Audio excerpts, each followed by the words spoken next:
Chinese companies admit that Kenyan tea and coffee is premium coffee, but today it is subjected to tariffs.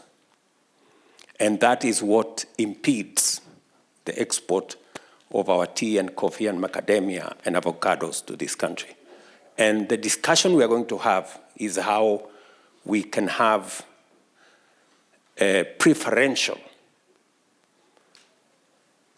trade agreement that gives Kenya preferential access, the same way we have a AGOA that gives duty-free, quota-free access for our goods to the US. The discussion we're going to have is that of a duty-free, quota-free access to the Chinese market for our products. That way, we can export more to this country, export better products, and we're going this time around to be exporting processed agro-products into this market. I want to congratulate all of you, whether you're students or professionals or business people, for daring abroad and doing what you're doing in China, either sharpening your skills in schools, colleges, and universities, or you are deploying your knowledge and expertise in the professional space here in China, or those of you who are doing business. And when I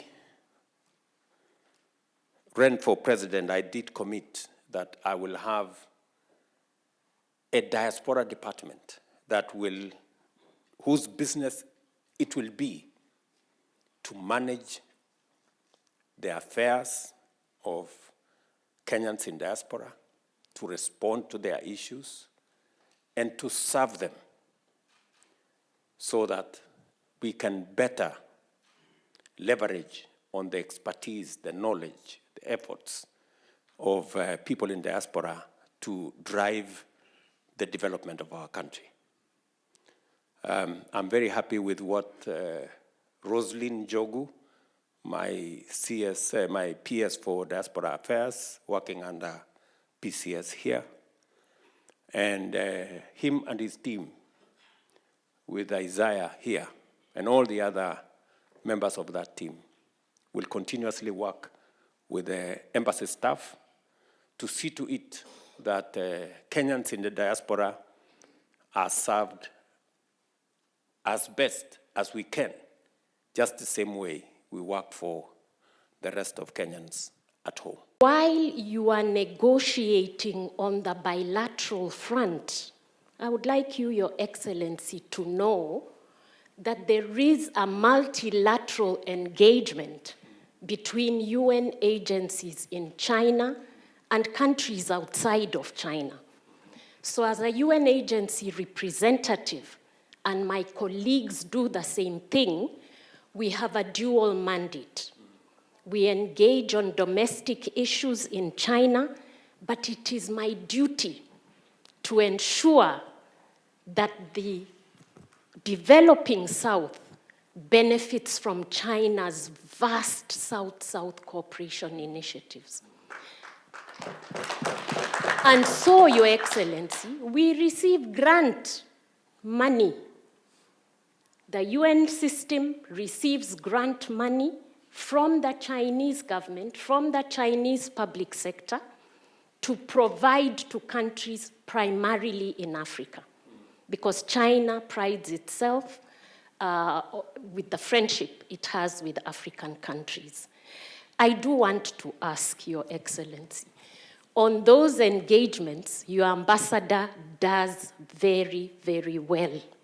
What we need is reciprocal attention and fast action in Kenya when those initiatives come up. Because I have to inform you that sometimes we see an opportunity here And remember, it is not only Kenya. Ghana is waiting. Ethiopia is around the corner. Rwanda is also keen. So we need to find a way to connect better around those initiatives that are available here for development in Africa. I want to thank His Excellency the Ambassador, because right now we have negotiated a partnership on the FOCAC, Africa Solar Belt, which is around renewable energy for essential services for children. This is coming to Kenya, but we can do much more.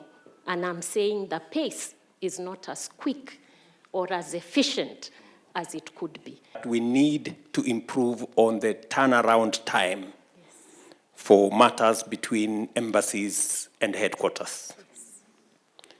I think PS Korir and your team, you need to pull up your socks so that whenever there are issues that require headquarters to provide direction or to engage in a certain manner, we can improve on the efficiency around that turnaround time.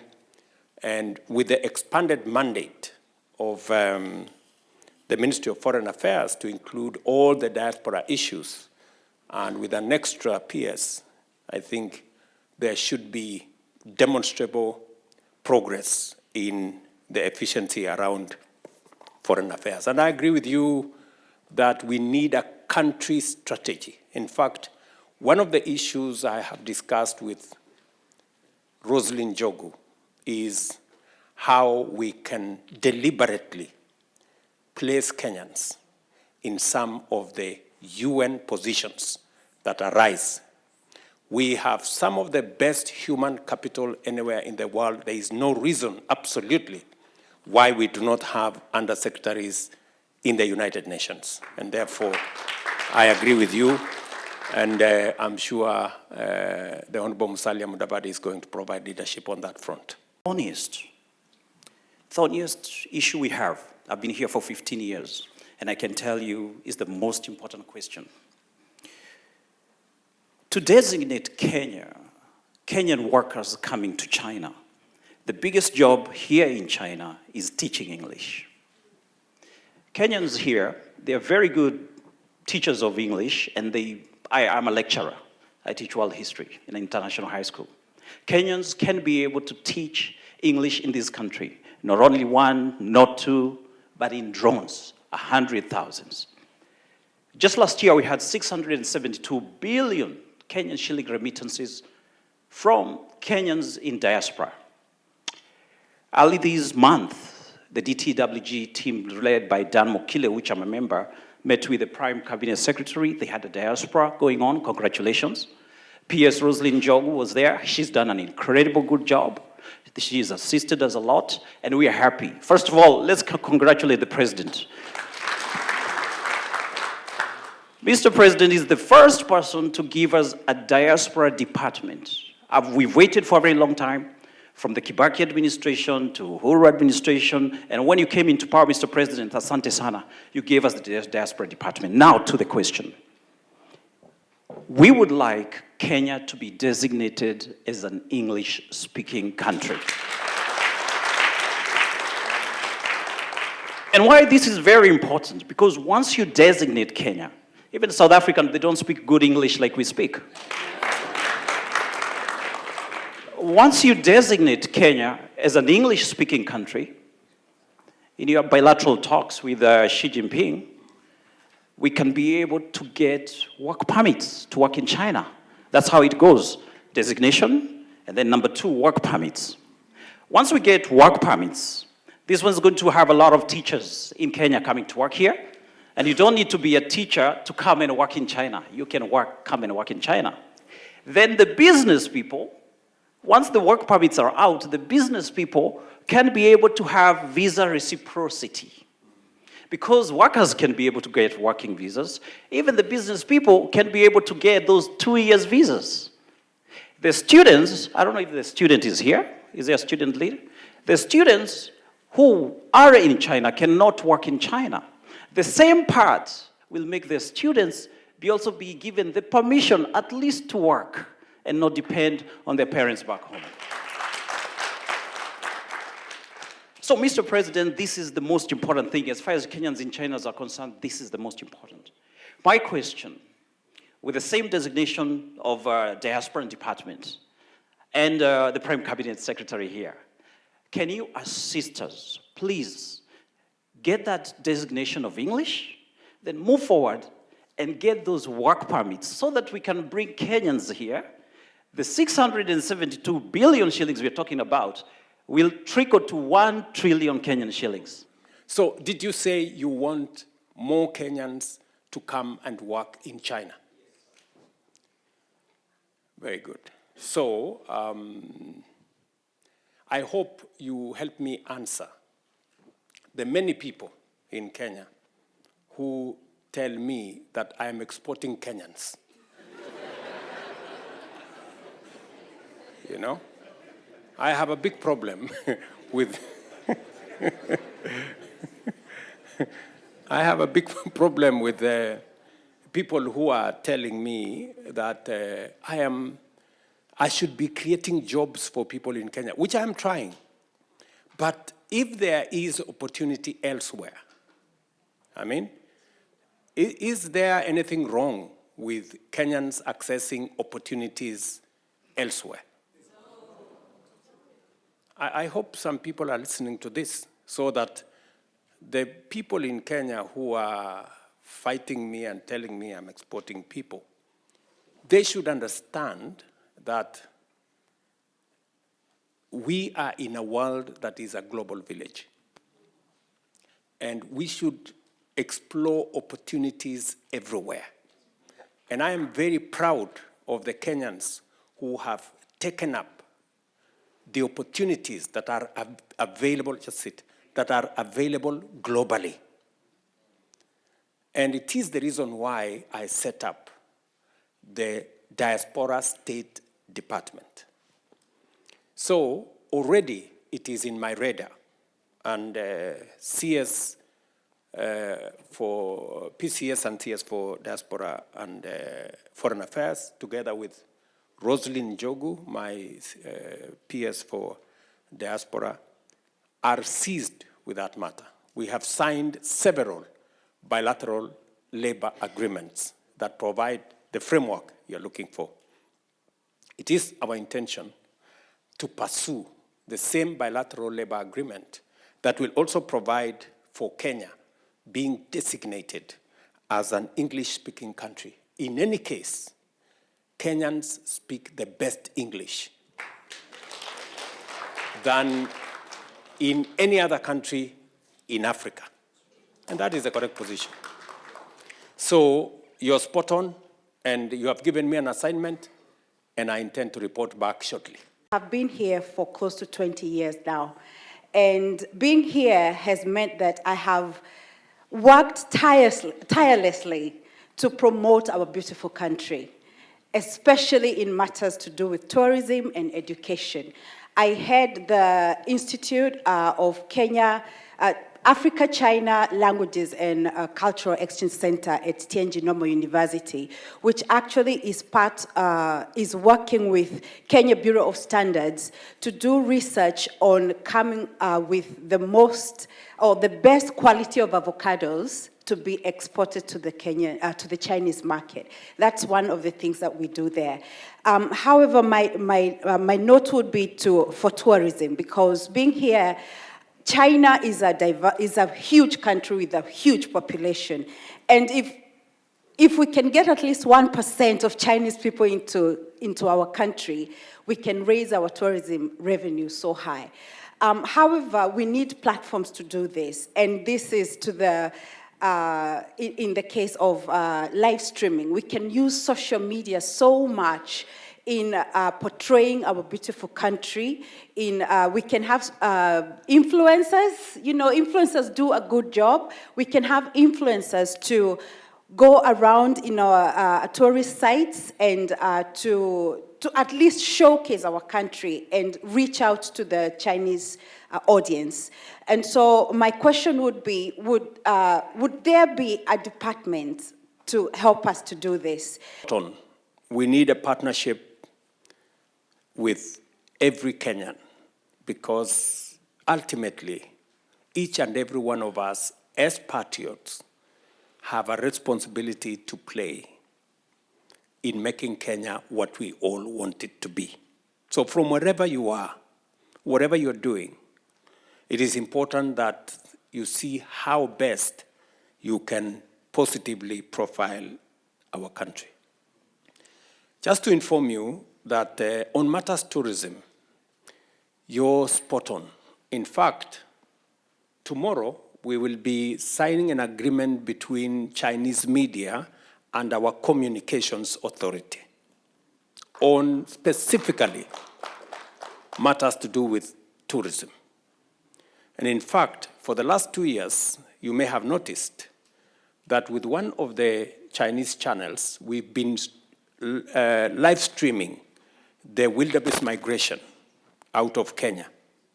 And in fact, this year, I intend to be part of the occasion. And I think last year they live streamed for, I think, 3 days continuously. And we got huge response. In fact, our tourism numbers from China went up to 91,000 last year because of some of those interventions. The whole tourism sector, the numbers grew by close to 450,000 last year, going up from about 2 million visitors to 2.45 million visitors. It is our intention to move it this year to 3 million. And some of the interventions you're talking about, Dr. Njeri, are the interventions that will make us achieve the number 3 million, progressively to 5 million visitors in 2027, hopefully. So we will find the mechanisms. I'm sure Balozi here knows that we will be signing the agreements tomorrow with the Communication Authority of Kenya, with the Chinese media. And from there, you can connect people like Njeri into the ecosystem so that we can all play our role in supporting the tourism and pushing the tourism numbers for our country. Is Kenya facing east to China, or is it facing west to the US?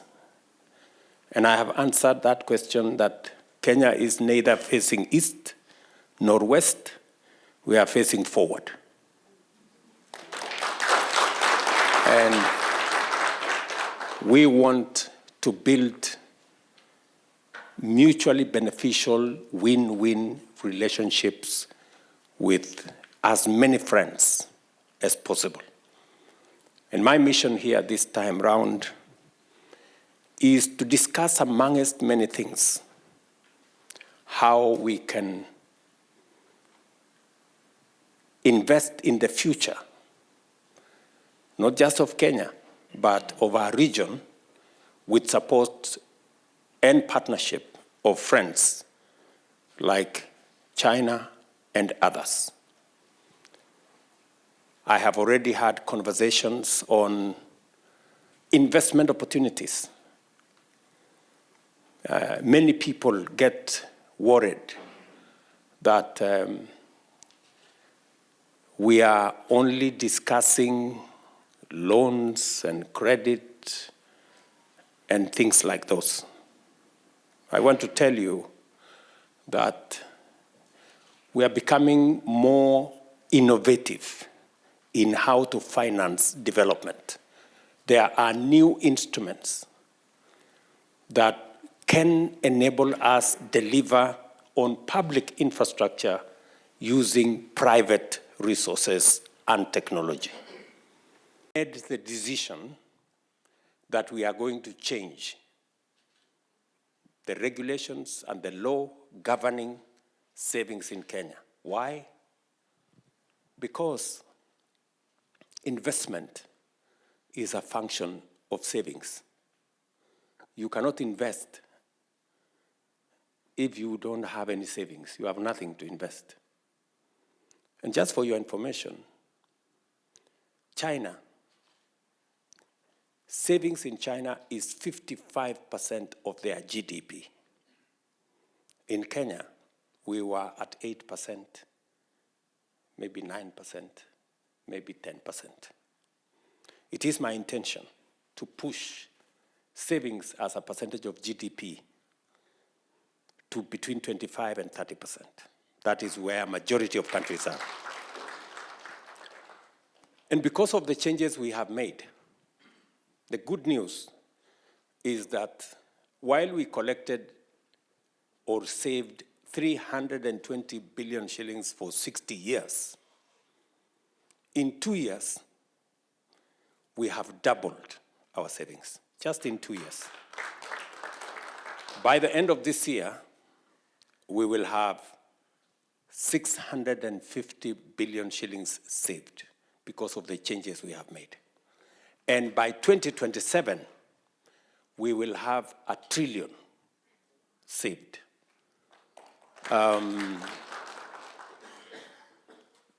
That is why I am not very popular with people who don't want to save.